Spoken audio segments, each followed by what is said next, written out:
Hello and welcome back to the Cinema Wave podcast. I am your host today, Vinny Albano. I am joined with Mark Jacobino. Yo. And Mikey Peniston. Hello, everybody. And today we are back talking about Invincible Season 2, Part 2. They had a weird release schedule with Season 2. That's been the main complaint with, I think, us as well as most people online, where it was just very odd. They took about a 3 to 4 month break in between. Kind of made things feel a little disjointed, but we're finally back and we're finally here talking about these episodes. And let's just jump right into it. We're going to have an overall discussion, warning the audience here. We are going to be talking about spoilers off the bat. So, you know, you are warned. You are warned. Let's talk about this. This season for me was I actually really loved the season. However, compared to season 1, I think the overall story structure and some of the elements and some of the character dynamics in here landed flat and were poorly executed, while others were done extraordinary. So I just felt the consistency of the season was not on par to what we envisioned this season would be. However, I'm excited for going into season 3. Let me hear your guys' overall thoughts. Whoever wants to. Mikey, take it away. Yeah. So, again, this was a really weird release. So, like, having to think back to when those first 4 episodes came out, it feels like a lifetime ago. But I really enjoyed the season. I really enjoyed the first couple episodes. I was mad that we only got 4, and I thought it was really dumb. I still think it's dumb. But once we got into these last 4 episodes, I felt like I felt like it held up. I really liked this season a lot. And I remember right after watching it, I was like, yeah, this is it. Like, this is amazing. Oh my gosh. I will say, since like literally the day after, I had to kind of like re-look at some things. And I've realized a couple of things, mainly that there was a lot of setup with this season. Yes. And so like you said, there's probably a lot more bigger things to come. But since I've kind of started looking at a lot of this as being strictly set up, I'm like, okay, maybe like it isn't that grand. But for what they did do, I thought that a lot of the character growth of this season was exceptional. I thought that the drama was really good, and we got to see different states as far as what a lot of these characters really are dealing with now. And they still are throwing more curveballs in here. Like there are a lot of things that that I never expect to happen that somehow they throw in here. And so I'm content. I'm content with this season for sure. Yeah. I enjoyed this season. I wouldn't say I loved it. Especially part 2. I feel like part 2 kind of ends with a big moment for Mark, but I feel like it didn't have the same punch that the first season ended on. So I was kind of left like, I want more, but not in the way that I'm satisfied now. I kind of want more because I don't think it was fully together by the end here. I think, like you guys are saying, you know, the character journeys for Mark, Amber, Debbie, and even when we see Omni-Man and what's his name? What's Seth Rogen's character's name? Alan. Alan comes back, which we'll get to. I think all of that was really done well. I think Mark really carried this portion of the season over every other character, whereas in the first part, I felt like Debbie, Mark, and Omni-Man all kind of split that up. I think this part was just like mostly Mark. Things I didn't really love about this part, I think the structure, like you said, I feel like Invincible, the thing that I don't connect with it a lot is I feel like it throws a lot of shit at the wall in like back in episodes we saw before, and then it just comes back and you're just supposed to remember and feel it again. Like I feel, you know, with Mark's best friend and that guy that was once like that robot, and he comes into this season and I'm like, I don't even know who this guy is. I forgot who he was, and I'm like, oh, okay. So I'm like, all right, now I have to like care about this guy again. I feel like Angstrom, he kind of was just forgotten about. He was showed up in like one episode for like a little bit, and then he becomes the season finale, which again just feels kind of thrown in when it feels like he was supposed to be the setup villain for the whole season. So sometimes Invincible I feel just has too much going on, and I wish it just focused on maybe the main story instead of just jumping around. But I do think this was enjoyable. I think it does set up a lot of cool stuff moving forward with the Viltrumites and how to defeat them. I really like the book aspect of this, and we're definitely going to talk about that. So yeah, I would say I enjoyed this. I think at some points in the season I was really hyped because I was like, oh shit, like there's stakes, like people are dying. And then the next episode they're not dead, and then I'm like, okay, the stakes have now been taken back, so I'm less excited about what's going on. But yeah, we're gonna get into all that. Yeah. No, I totally agree with both of you guys. I think the biggest thing for me, I've been saying this just kind of like off of the podcast, talking with my friends about this season. I've said that this season feels like a transitionary season, like you mentioned, Mikey, and like you mentioned, Mark. It's a lot of setup, and it feels akin to, albeit I love this film, Dune Part 1, where a lot of people's complaint was like, wow, that was amazing, but it just feels like a lot of setup and no payoff. Which we definitely get payoff here, but there's a lot of concepts that are thrown at us where it's just like, all right, we gotta wait till season 3 to see it actually come into fruition. So I don't think it's not something that really like clawed at me to the point where I was like crying and you know, in fetal position, like, you know, like, you know, at the end of season 1. yeah, like really upset about it, but it does definitely feel like it doesn't have that same oomph, like you said, as the ending of season 1. I want to get into this. So I do have some gripes. I do have some major gripes, but I don't want to start off with a gripe. Okay. I want to start off with something I actually really enjoyed. Yeah. And I don't know if you guys feel the same way, but let's talk about Rex. All right. I really enjoyed Rex's growth here, and I know we can talk, Rex. okay. Because Mark, I know when the trailer came out, you weren't impressed with how much Rex was in the trailer. Yes.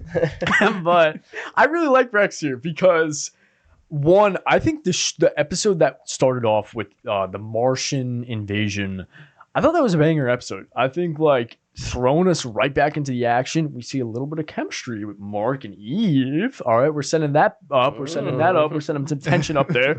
And then by the end of the season, we have some big reveal going on with Eve and Mark there.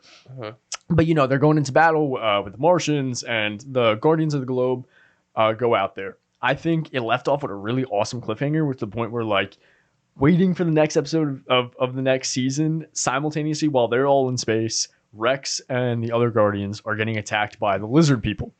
And it's like, for me, that episode was really awesome, having like such a cliffhanger where it's like, holy shit, people it's all chaos, and really enjoyed that.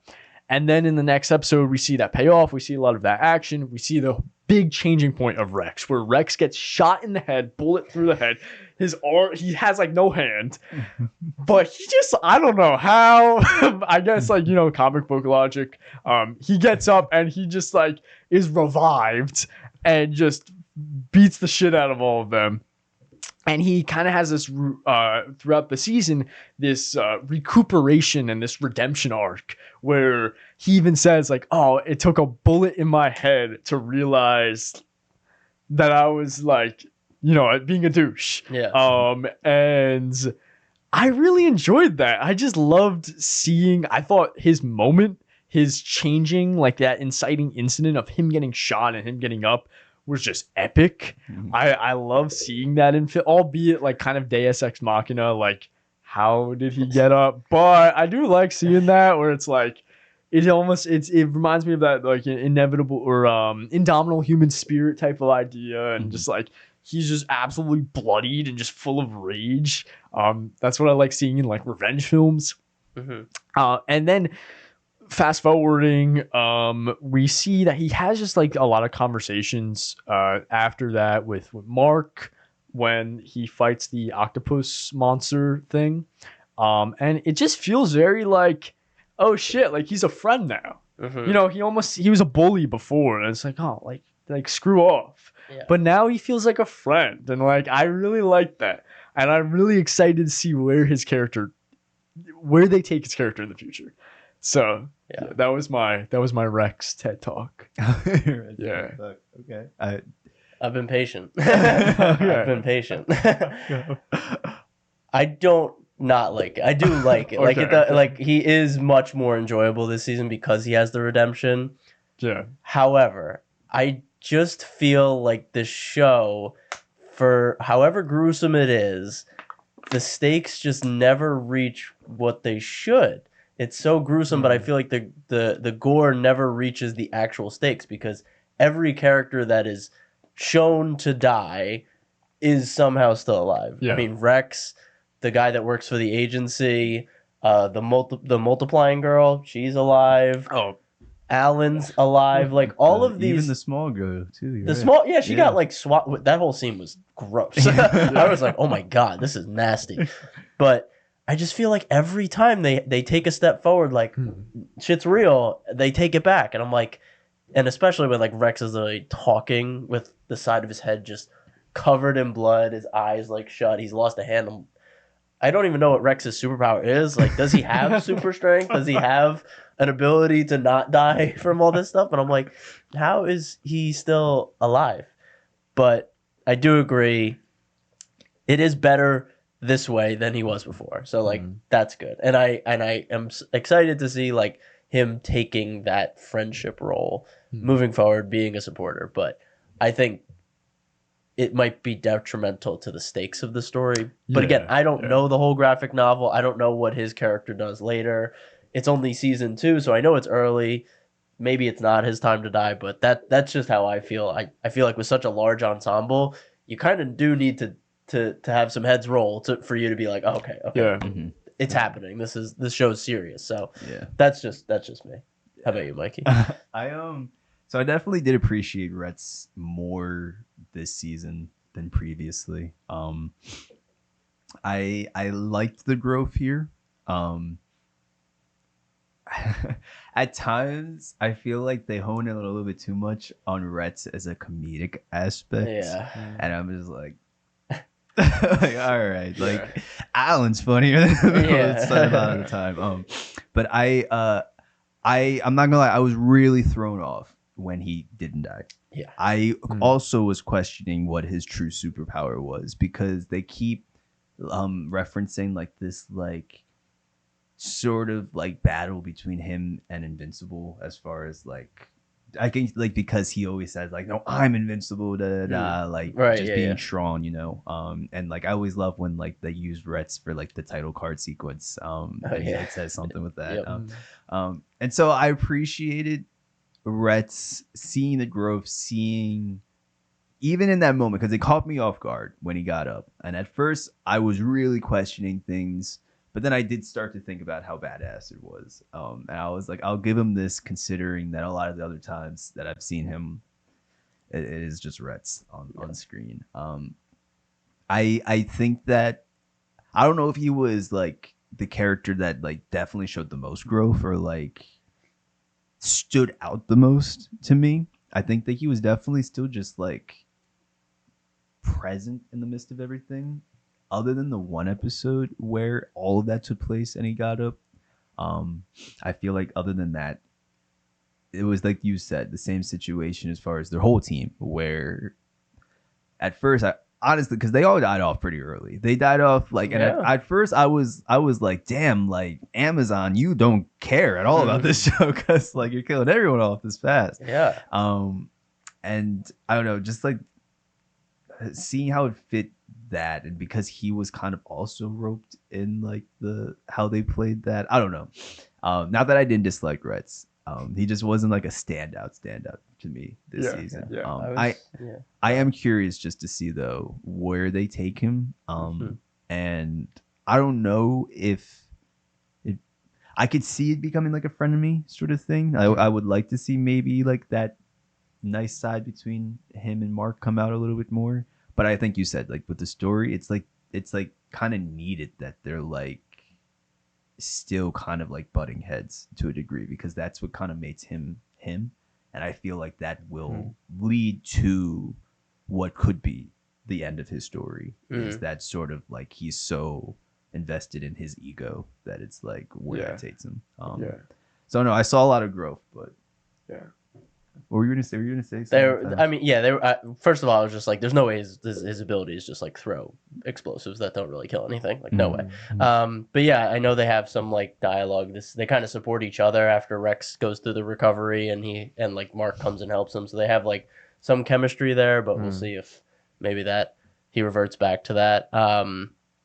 But yeah, I was so hyped when everyone died in the Guardians. I was like, let's go. I was like, come on, this is sick.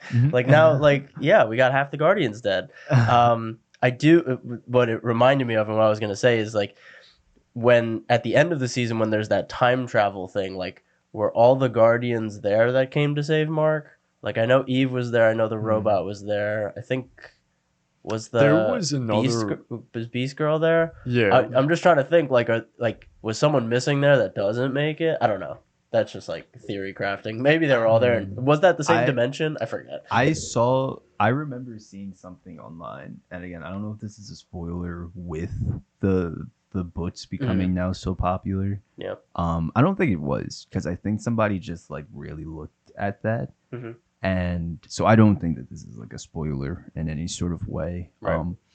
But someone pointed out that it's because you see. Who is it?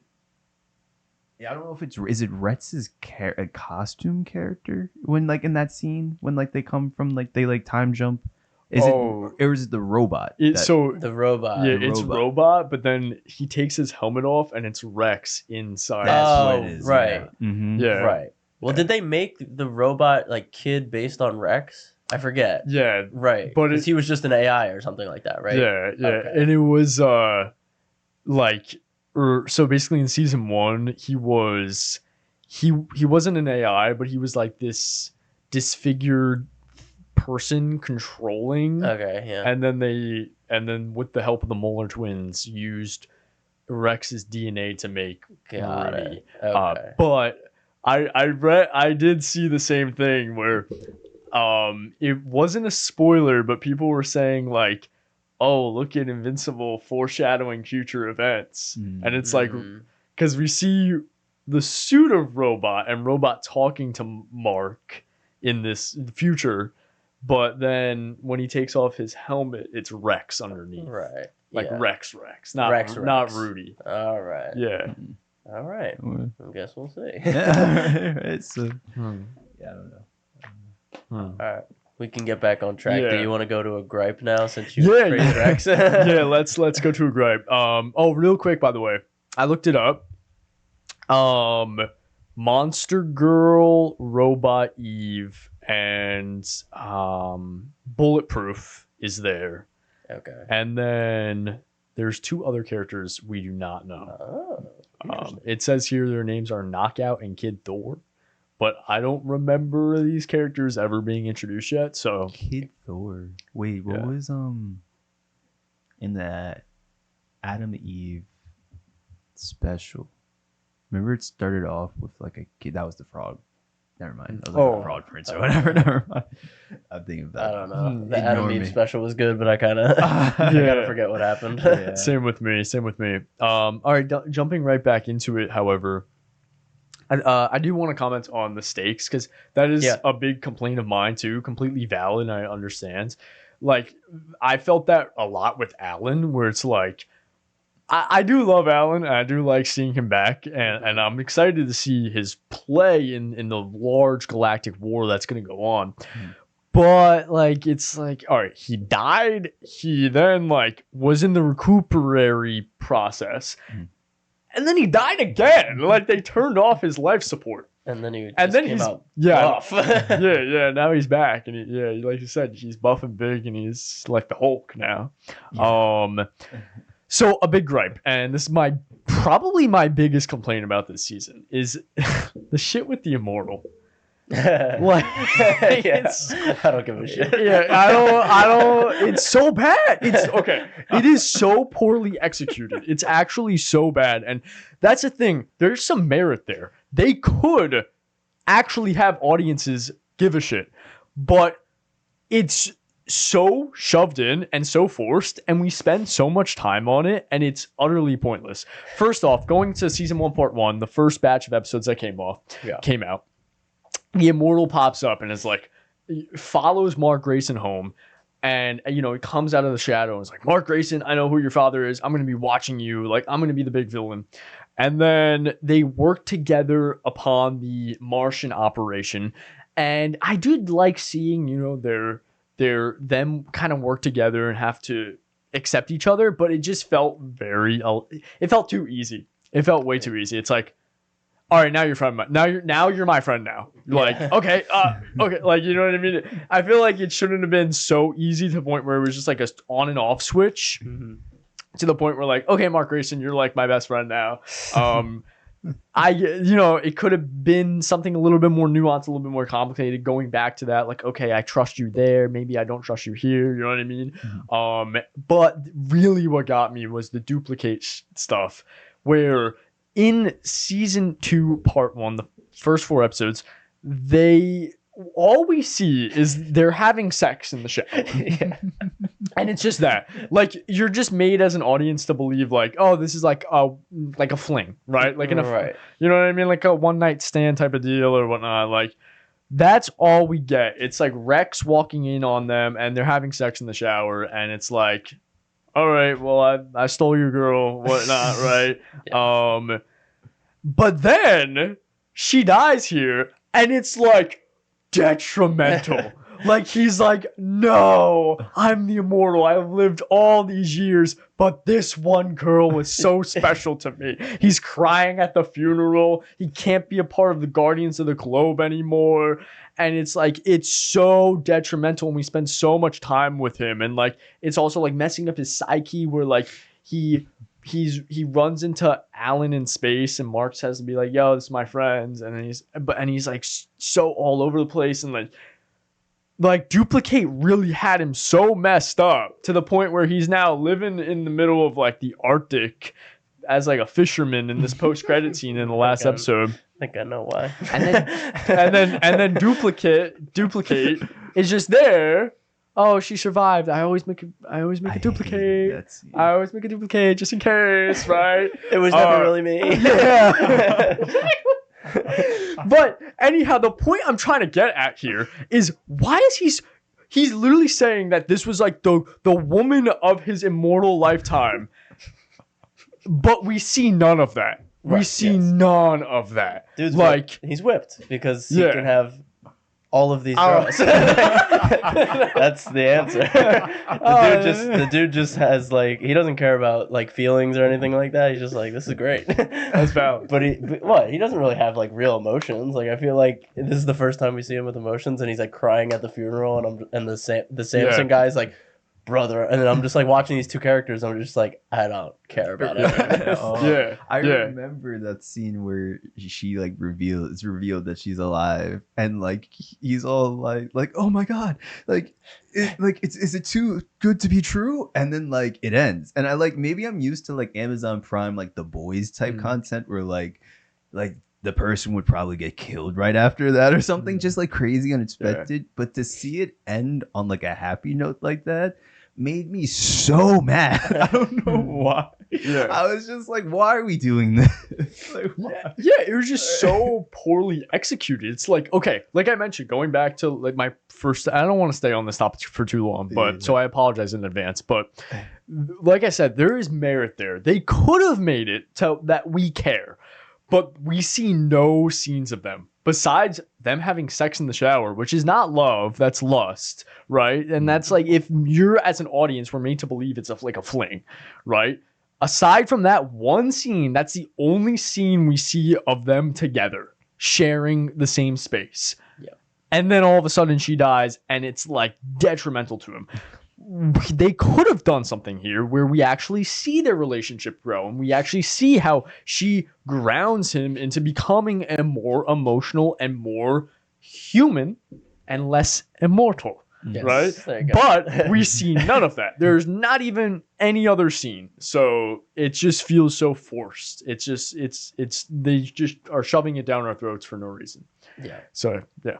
Yeah, no, like you said, there's merit there. Yeah. Go ahead. I'm wondering if he will play a role in that war that's to come, and if like they're just stretching out his story right now to get him to that. That's spot, fair. You know, Yeah. They stay in the mountains until it's like necessary to bring him back or something like that. Exactly. Maybe. Yeah. Yeah, that's a good call. Hmm. All right, well, yeah, we can get off that weird topic. You guys want to talk about the books that Omni-Man left behind, the sci-fi novels? I thought that was a really cool part. So, essentially, we have these ways to beat Viltrumites. There's this guy that rides around space with like a ray gun that blows up suns. So we're thinking that can kill Viltrumites, and then we see there's this planet of like reptilian monsters kind of that are living under like high gravity, so they have like super strength and they can go like one-on-one with Viltrumites. So I just thought all of that was like really cool and kind of foreshadows like, you know, that there is ways to kill them outside of, you know, just being Viltrumite on Viltrumite crime. So yeah, I thought that was cool because they set it up and I was like, I really hope this pays off well, and I thought it was cool. So Yeah. I don't know, how'd you guys feel about that?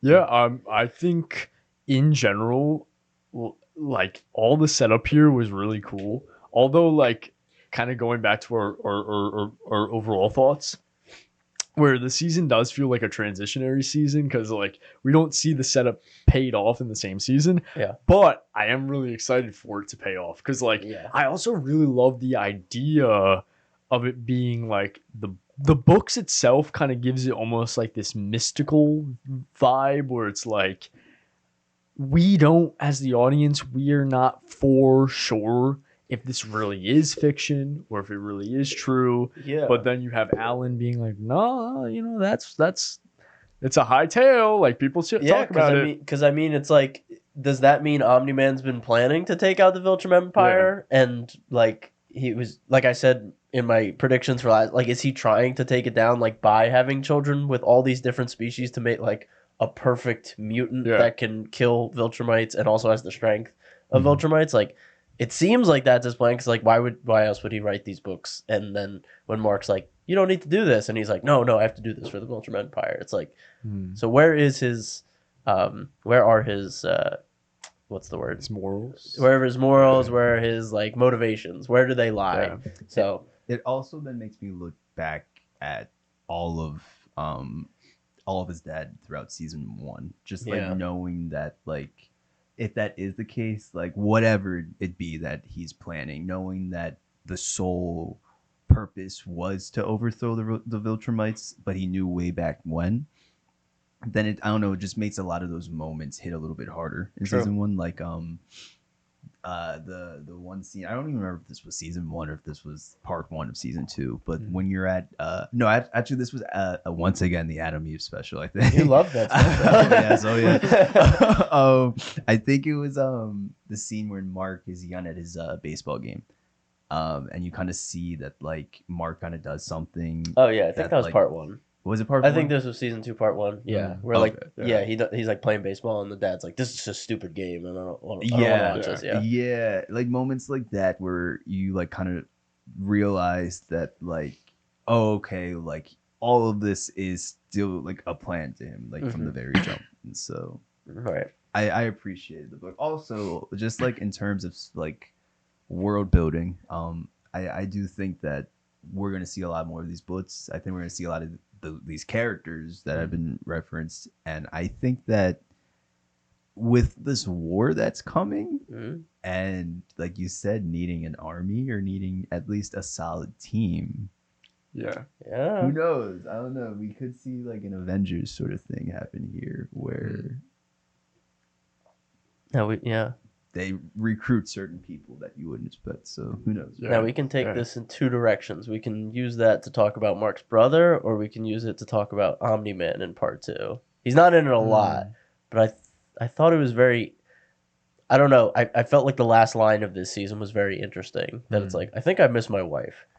And I was like, Okay, so like, is he redeemed now? Like, I felt like we were still building in like the vague territory of who is he really loyal to. We know he was changing, but again, he still wasn't like, Mark, I forgive you. Like, he was still an asshole to him, like, because he like saved this planet with me because I banged a praying mantis.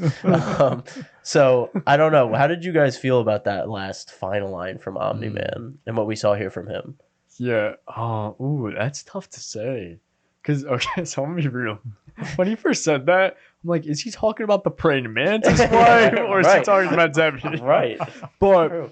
yeah, no, I think Omni-Man's a really nuanced and complex character, and it's kind of showing that he's shedding those layers of that he kind of put up this front for a long time.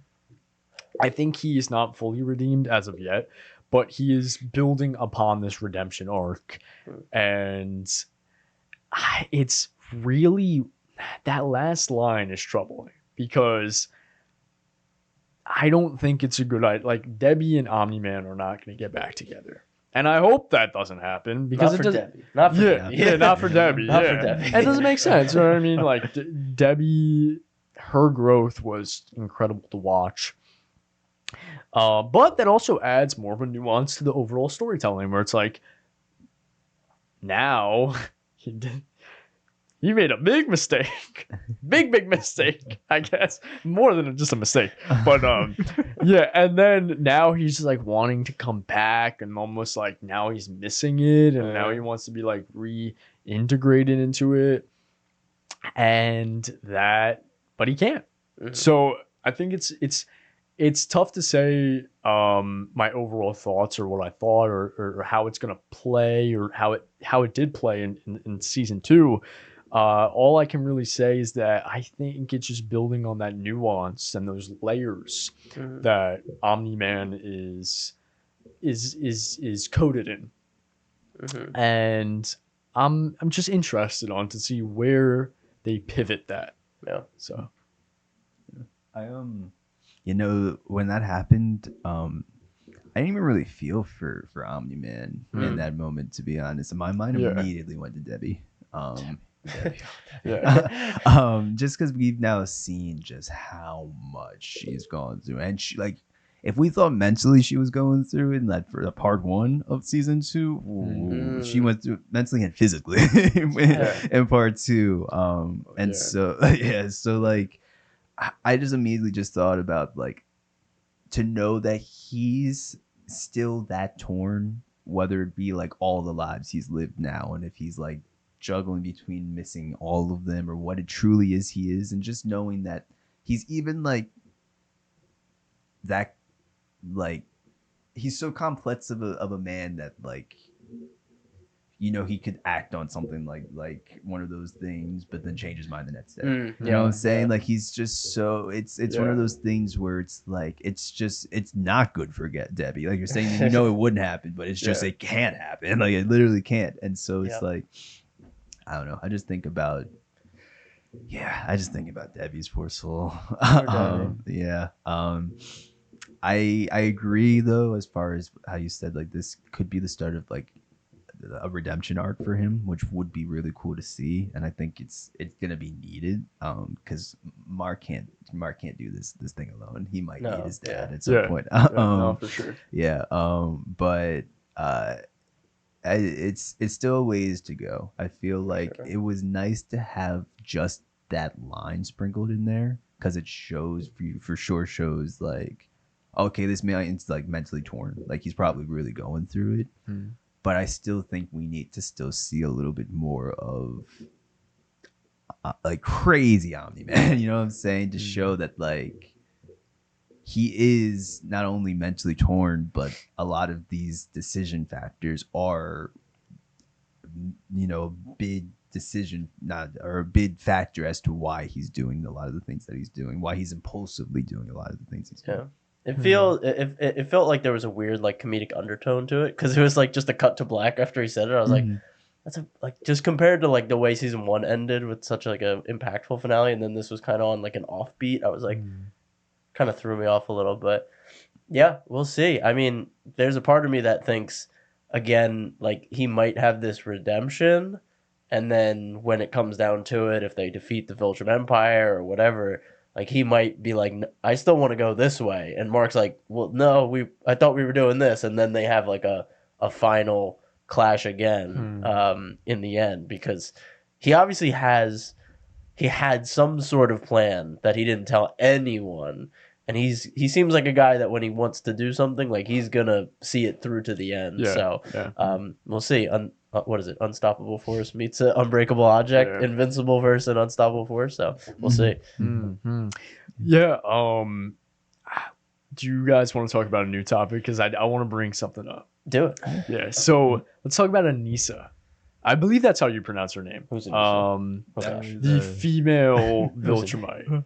Okay. Yeah. Go for it. I thought her entrance, and I've heard from comic readers that her role in the story is a lot bigger than just what we see here. So I'm excited to see that.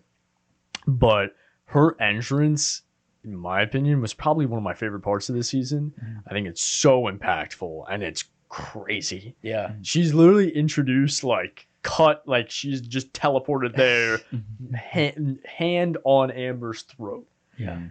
And Cecil's in his ear, literally like echoing like over and over, like, yo, she is so much more powerful than you. And that just kind of sets like a stage going into season 3 of like how powerful these other Viltrumites really are. And her presence alone is just something that I really enjoyed. It was just so overpowering. It was like I felt like scared in a sense, right? Because and seeing also Mark's reaction to all of this and how Cecil was even begging him to be like, submit and say like, yes, but no, he didn't. He actually did not listen to Cecil, and he still tried to fight back, which gives me a whole nother, like, you see it a lot in hero characters, and that's why we love heroes. And that's why I love heroes here, because it's that indomitable human type spirit, where they, no matter what, they're going to stick to their moral compass, and they're going to fight through it, no matter how difficult the obstacle is. This being Anissa. I believe that's how you pronounce her name. I don't know if it's... I remember I was talking to my friend. He pronounced it differently, but I forget. Anyhow. I was just going to call her Viltrumite Lady. So you're doing better than me. Yeah. But yeah, no, I just thought her presence was terrifying. And I'm excited to see more of it. So. Yeah. Yeah, sure. I thought she was really cool. I enjoyed that she seemed more, let's say, reasonable than most other Viltrumites. Like, I feel like other Viltrumites, or Omni-Man would be like, we have to save these people, and then like kill 1,000 of them and be like, look how easy I can kill them. We need to come here and save them. Like, she didn't kill anyone, which is very surprising, because usually Viltrumites, that's how they show they're serious. She just like destroyed the monster and was like, see, that's what we can do, okay? And I'll just beat you up, because I know you can't really die. I mean, you can, but I don't know how, because he just gets his shit rocked all the time. But yeah, so I like that she was like a reasonable Viltrumite, and I think that definitely opens her up to be someone that could be flipped to our side, or the good side in this conflict. So yeah, I'm excited to see where she goes. Yeah, I agree as far as maybe her being flipped. Even there was like a portion of Mark getting his ass kicked, where he like kind of like what's the word I'm looking for? Gets through to her. Yeah, sort of like we're like oh my god, there's like a word for it. It's gonna come to me after this record. But like where like he knew that like she wouldn't kill him, and so he even said that he was just like, I know you're not gonna kill me, and like that made her be like, or whatever. Yeah, exactly. And so like I could definitely see something with that, and I think it was interesting that they sent her first, knowing that there are definitely probably even stronger than her, like Viltrumites that will probably come and kill everybody. So it was crazy. I definitely loved her entrance. I felt like I was not expecting her. I didn't know who she was, so I definitely wasn't expecting her, but for it to happen at that moment with Amber and Mark just like solidified everything they were going through. And so I felt like that it needed to happen, unfortunately. And it was such a tenseful moment that it was, I also was like at the edge of my chair, like either Amber or Mark is gonna die right now. Like something's bad's gonna happen. And so I really liked her character. I'm excited to see her more. I'm excited to hear that she does have bigger, storylines within the story. But yeah, I'm just also excited to like start to see them sprinkle a little bit more of the Viltrumites in here. Eventually I think we're gonna be like overloaded with with all of them. And so it's cool the way they're slowly building into that. Sure. Yeah. I also want to go into the finale. And because when we were talking about all of this, you reminded me about Debbie and the finale with Angstrom. I want to hear your guys' thoughts. I'm going to say what I thought just really quickly, and we'll kind of go around in more detail. But Angstorm, albeit, I did kind of feel the same way, where he felt a little shoved in there. Like, we forget about him, and then all of a sudden he's the big bad for the last episode. Yeah. I will say the character moments here are intense, and it was also like one of the first times in Invincible where I was like Invincible is very shocking, has a lot of shocking moments, but seeing him throw around Oliver and throw around Debbie and mutilate them, and just like it just got a emotion out of me, whereas like the second he did that, the second he touched Oliver, the second he touched Debbie, I was like, all right, fuck this guy up. Like, literally kill him. Like, and I'm not gonna lie, seeing him die was satisfying. But everything in between was also really interesting. I found it very interesting where we see his insight, we see what he sees, and his him just like all these different universes that he's seeing, because he's like an amalgamation of all different versions.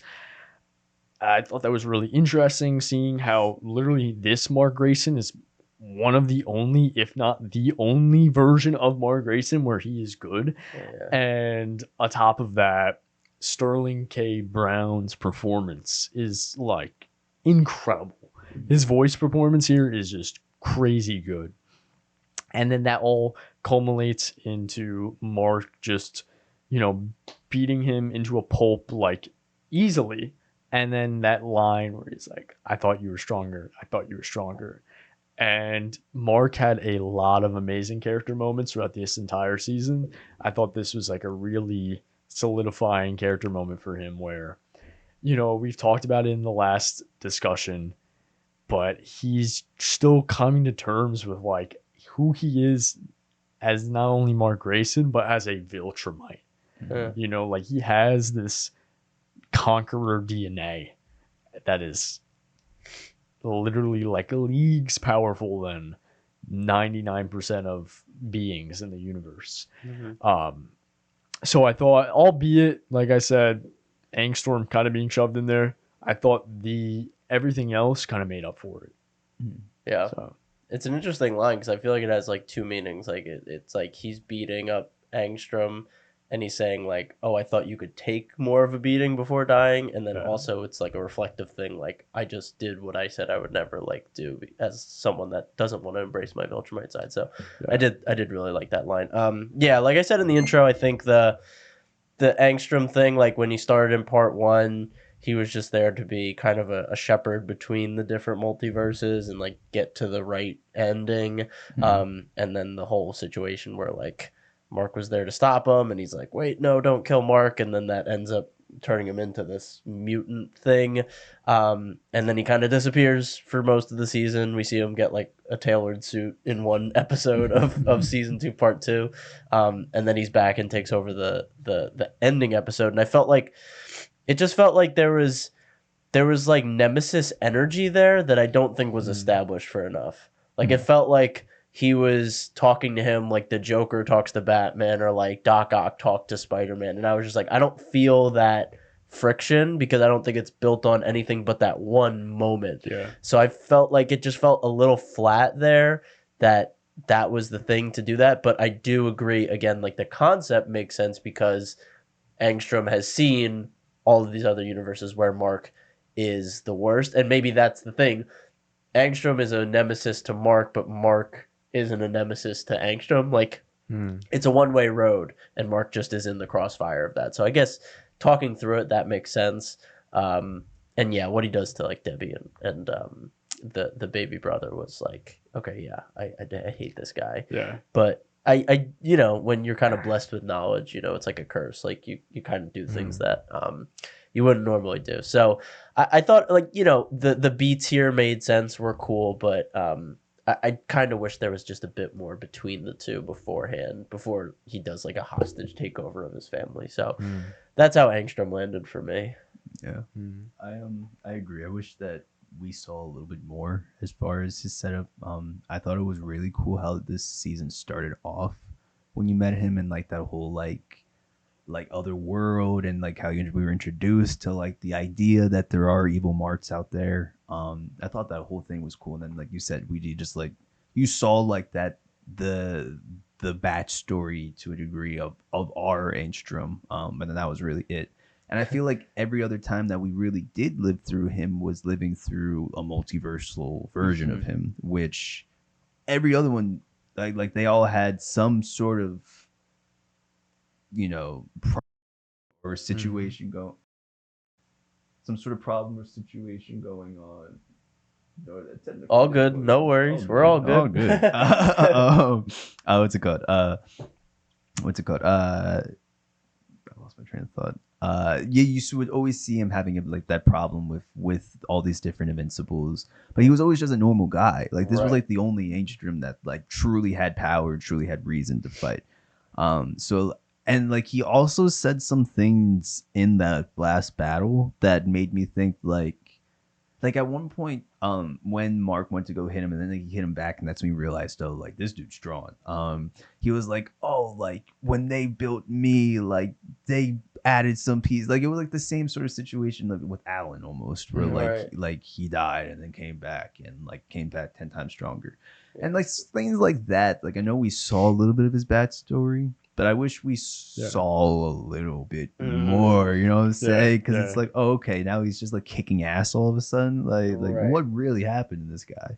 I thought it was cool the way that they like chose to fight, and I thought it was cool even like the idea of like Mark getting stuck in like different dimensions and not being able to get back. Like I thought that's genuinely like, for somebody that's invincible, like that's how you mess with somebody. You know what I'm saying? So that was cool to see that. And it was terrible to see everything he did to the baby and oh my gosh, Debbie. Like no, that was really hard to see. Yeah. But I it was, again, it's set a stake. And just the whole end portion of this episode, I felt like Steven Yeun's vocal performances have just been like, for sure, crazy, so good. But it really was just so good when he delivered the line, and then just the performance to follow that too. Like I genuinely felt for Mark, because like to know that you have that instinct deep down in you, and like to be fighting it off, but at the same time knowing that someone is actively trying to kill you, and like you have to kill them, but that could unlock something in you, like that is such like a challenge mentally. So that whole last portion where he's like really going through it, I genuinely felt for him. And then to see throughout this season those other marts, and especially that last one, where I think people keep referring to him as like Sinister, Invincible or something like that, with the cape. Where he like eats, I think, people like that. What? Yeah, he's like supposedly he's cannibal. But yeah, that version's cannibal. Oh shit! What? And so like, why? Yeah, right. Exactly. So, but just to like, I don't know, just to like see all these different things, and it was a lot. It was a lot. That's like how you said, like it. I'm realizing Invincible is a lot. Not like him, just like the story to Invincible is so much. And like the way they are just like throwing things into Why have an eight episode season? Yeah. You know, of all Yeah, this yeah, stuff. yeah. Oh, you could easily have 10 and like Right. still just spread out the stuff that's still included. I don't know. And I hate bringing it up, but like the animation here is not like 3-year break worthy. Yeah, Like it, yeah. like it's great. Like this is great, and the animation isn't bad, but this isn't groundbreaking animation where it's like we need a lot of time to finish these drawings. It's like this is pretty like easy. I don't like saying easy, but it's pretty basic animation, like 2D Saturday morning cartoon animation with like a gory twist to it. So I know they have a lot of huge actors in it, which again, that usually can cause issues with scheduling and stuff like that, but it doesn't feel like it needs to take these breaks or be 8 episodes. Like it feels like you can definitely make longer seasons. But I do appreciate that they are hour-long episodes. Like that is good. I do like that. So, but I definitely agree. Yeah, do we want to talk about Debbie and Baby Bro? Maybe more Baby Bro and like what maybe the implications of that are. We know he grows up faster, first of all. So we know he's going to catch up to Mark in age at some point. We know he's part Viltrumite, part bug person. Thraxon. Yeah. We know that bugs are like their exoskeletons are usually stronger than like most material. So like is that going to play a role where he's not only going to be like Mark's invincible level like physicality, but also have the Viltrumite power that Mark is still kind of holding back from? I think that's really interesting. Like you guys have been saying, like there is still that Viltrumite DNA in the baby that could be unlocked at any time. And then we have a brotherly feud. But then again, he doesn't have as long as lifespan. So he could become a bad guy, but then does he die sooner? Like there's a lot of interesting things. Where do you think like the brother is going here and why they're keeping him so close to the family? Yeah. Just I feel like knowing, and this is only speculation, I feel like knowing how they tell this type of story thus far, I think he's gonna become bad. Ooh. I think I think Spicy. I think he's gonna become more like the season 1 Omni-Man. You know? I don't know. It's tough to say because since we're so early on. But he's definitely going to become, it's only speculation, I feel he's going to become Invincible Part 2. But something is going to happen where he's like, he realizes that he is powerful. And instead of being like Mark, where he's trying to suppress that and trying to, be better, trying to almost like pretend it's not there, he's gonna kind of like, oh, I like this though. Yeah. I like this. Well, he is growing up on a different planet. Like the thing that saved Mark was that he was surrounded by people he cared about and like other humans that he like felt just instinctually he wanted to protect. But he's surrounded by a totally different species. Like, yeah, Debbie and Mark are nice to like our family, but they are different species. And so he's looking at them maybe the way Omni-Man looks at humans, and that gives him less motivation to defend Earth or want to care about Earth, which I think is another thing that kind of feeds into that possible future. Yeah, and growing up, he's probably going to be an outcast. For Which sure. only gives him that dumb more purple skin, stupid. Yeah, be like Megamind. So he might become Megamind Part 2 and be like, you know what I mean? Like, he does have a big forehead. Yeah. So yeah, those are my speculations. But yeah, what about you, Mikey? So I agree. I definitely think that we will see maybe like an anti-hero sort of position with him. I feel like because he's being raised by both Mark and Debbie, there will always be I guess the right way to say this is like a human that's fair. moral, I guess, sort of being taught over him. So he'll always have that in the back of his head. I do think that we'll probably see that sort of rebellience in like a puberty setting where it's like the immaturity of growing quick and like being on this earth and not being human and just being like I think that like we will probably see a lot of that through him, but never anything like. I could be wrong. Maybe like he could go like ape shit and just start killing everybody. Yeah. But I feel like the way you said, the way that they've told this story so far, it seems like he'll always like owe Debbie and Mark to a degree. Definitely. And like not that he needs to, because he's not 10 times stronger, but he's not human, so he doesn't know any of these people anything necessarily. But I think that because family is such like a big theme here, and like the fact that Mark and Debbie can maintain the love in the family throughout it all, I think that will end up being poured onto him. Mm-hmm. So I think that we'll see it be a situation where he's like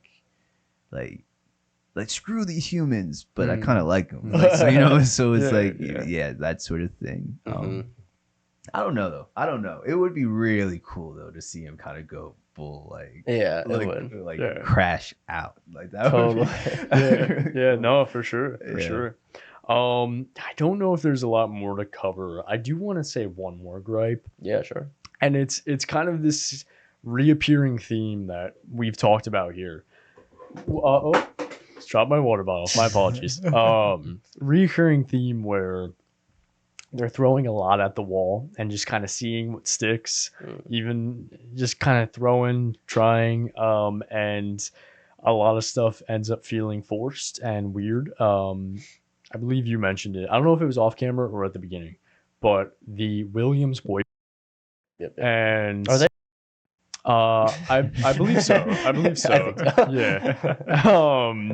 And I liked seeing his resolution here with his arc, where like we speculated it in the previous discussion, but now seeing him kind of come to terms with the fact that he has literally died, and now he's just like RoboCop, right? That was really interesting. However, when that subplot got kind of weird and not feeling forced was when they brought William's boyfriend into that whole subplot, where William's boyfriend is also a cyborg, or we're led to believe that he's a cyborg. Or actually, no, I think they confirm it. Where like his chests, I forget. It's so long ago now. Yeah, they like show each other their things at a certain point. Okay.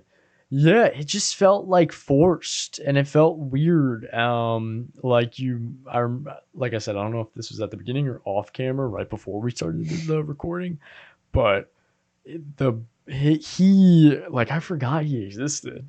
I don't remember him like ever. Like I don't know. Like I remember like there was the campus event where he was like there was a robot going crazy and then they stopped it, but I don't like remember when he got transformed back to a human. So I don't know. I appreciate that Invincible doesn't just like let storylines go. Like I appreciate it that it isn't just like one-off storylines like the Lizard League or like this guy. Like I appreciate that it comes back together, but at the same time, like it could be to a detriment when it brings things like this back, where it's like there's more stuff we can explore with like the main characters, but we're doing this on the side. So I get it. It's like no character left behind, respect, but at the same time, you do have like to keep it cohesive and keep like a pace going. So for me, no, everything you said was exactly what I was trying to say. So, sweet. Mikey, I don't know if you have any thoughts on that. Who's your least favorite side character? Least favorite side plot? Tell us. It was Immortal. Yeah. Easily. Yeah, that was the one that, I mean, you saw me. I was fired up. That was the one that like actually pissed me off because it just was stupid. It was the character sucks. We didn't talk about Alan. I don't know. Like why did he get buff? Like just he died and then that like he went through like a metamorphosis like cocoon kind of thing. Like I guess we'll figure it out. I don't know. Maybe I think they're purposely keeping the answers mystery to us as of right now. All right. Yeah, I mean, there's the Eve stuff. I don't know if you guys want to talk about that. Oh, Team Eve or Team Amber? Yeah. Yeah. We can. Talk about it. I mean, we could just do like team Eve, team Amber, like quickly. Yeah, I'm okay. So, just for some context for viewers, so future Eve, future Guardians of the Globe saves Mark as he's lost in this other universe that Angstrom brought him to. And future Eve is like, hey, tell Amber that you love her because we're in love in the future. And Mark's like, okay. And Mark doesn't do it, but he does have a moment with Eve. Yeah. He does have a moment. And they have been building that chemistry for a very long time. I think since season 1, they've had moments. And it's always felt like they, superhero, like it felt like they were kind of meant for each other. Yeah. I'm interested where they take it. I think it is really sweet. I love the Amber stuff. I think it's much better in season 2 than it was in season 1. I think they fleshed out her character and everything with her character was just better developed than season 1.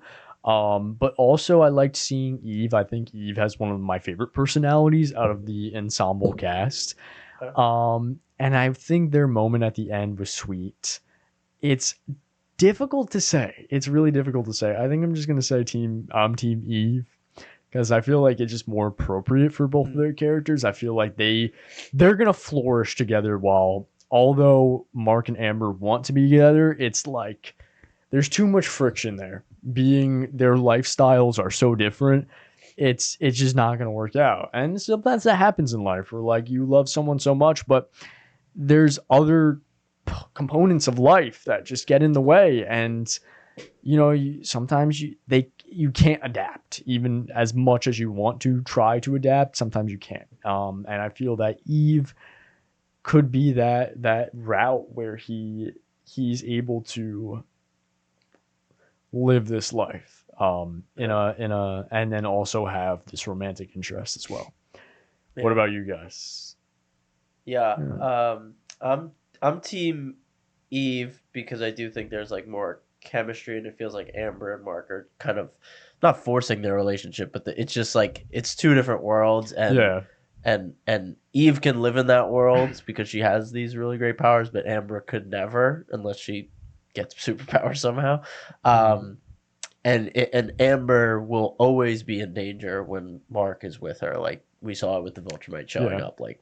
She could get popped at any point, and I just feel like Mark doesn't want her in the line of fire like that. Not that he wants Eve in it either, but Eve is already kind of living that life. So I do. I agree. I liked Amber more this season. I think the chemistry with Eve is still there, even though they see each other in passing. I'll say Team Eve, but obviously there's a world where they didn't get together because she has to tell him like, hey, we're not together now, you need to tell.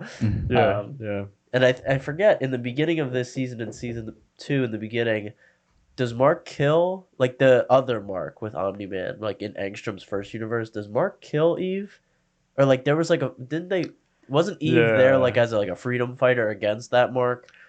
So maybe they're like trying to set that up again. I don't know, like something like that. I don't know. How about you, Mikey?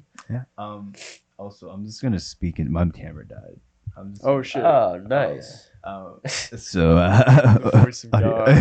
Mikey's coming in. I'll act out what he's saying. No, I'm kidding. I'm kidding. On the move. Here we go. Oh, he's quick with it. Look at that. This is cool. I really like both Amber and Eve. I agree. I liked Amber a little bit more this season, having her be flushed out more and be able to see her.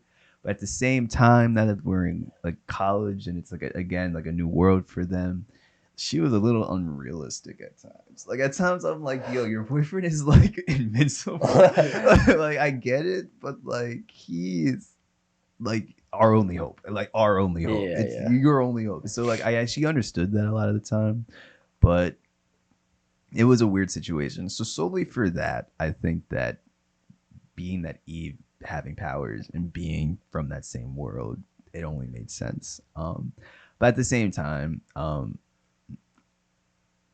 Eve is just there's a lot of chemistry there between the two of them. And it just made sense. You were Team Amber off camera. I love Amber. I'm going Eve. Alrighty, he flipped. Crazy. Yeah. This camera is also about to die, so let's It's wrap all this on, up. It's all on Vinny. Yeah, so some quick plugs for everyone at home. If you don't already follow us on @CinemaWave Media on Instagram, TikTok, Facebook, and Threads, as well as @_CultureWave Media, where you can find us on Instagram. I recommend you do so. It keeps you in the loop. There's some other cool content on there. So check it out if you like our discussions here. This has been our discussion of Invincible Season 2 Part 2. There's going to be a lot more to come in the future. We're talking about animation. We're talking about a lot more. There's a lot of great stuff coming out. So stay tuned if you enjoyed our discussion here. It has been Vinny Albano. Mark Jacobino will shoot over to me. Thanks for watching. We'll have more animation on the way. I'm going to stall a little bit so Vinny can shoot at Mikey. Unless that camera is already dead, then Mikey will be coming at you from the God mic. I don't know. Audience, Mikey, come in. We can do a quick whip pan, like a phew. Oh, nice. Style. There we go. Look at that. Ooh. All right. And Mikey Fantasy. All right. So long. This is the culture.